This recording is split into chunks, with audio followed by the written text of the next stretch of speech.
Hello friends, नमस्ते, प्रणाम। हमारे चैनल में आप सभी फ्रेंड्स का स्वागत है और अभिनंदन है। तो हम लोग बहुत ही दर्द भरा बेटी विवाह गीत लेकर आए हैं। अगर अच्छा लगेगा तो लाइक शेयर सब्सक्राइब जरूर कीजिएगा और कमेंट बॉक्स में ज़रूर बताइएगा कि ये बेटी विवाह गीत आप लोगों को कैसा लगा। और हमारे चैनल को आप लोग ज़्यादा से ज़्यादा सपोर्ट कीजिए।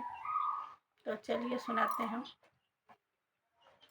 महके चांदनिया हो बाबा के दुआरिया, ओ समय भीजे परान हो।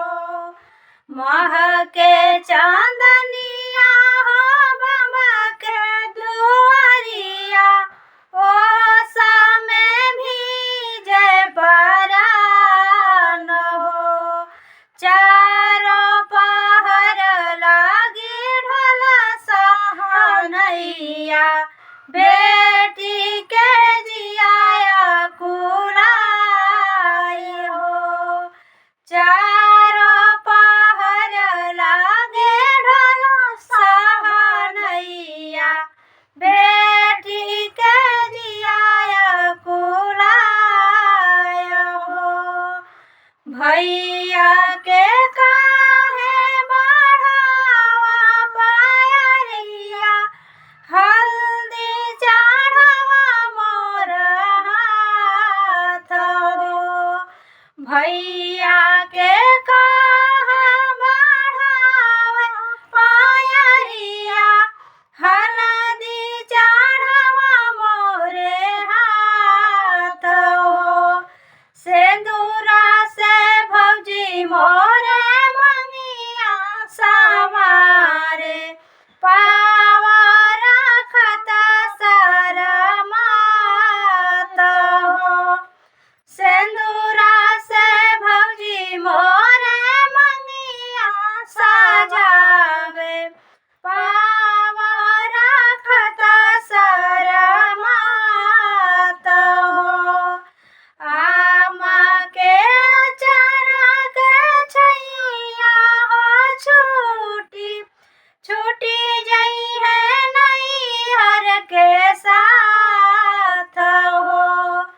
आमा के अचारा के छैया हो छूटी, छूटी जई है नैहर के साथ हो।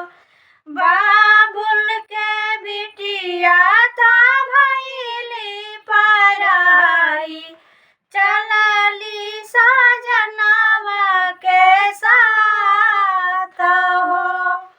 बाबुल के बिटिया ता भइली पराई, चलली सजनवा के साथ हो।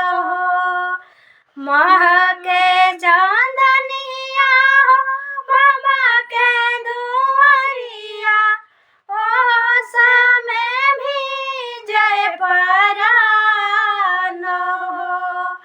महके चांदनिया हो बाबा के दुआरिया, ओ समय भीजे परान हो। चारों पहर लागे ढोल सहनैया, बेटी के जियाया कुलाई हो। चारों पहर लागे ढोल सहनैया,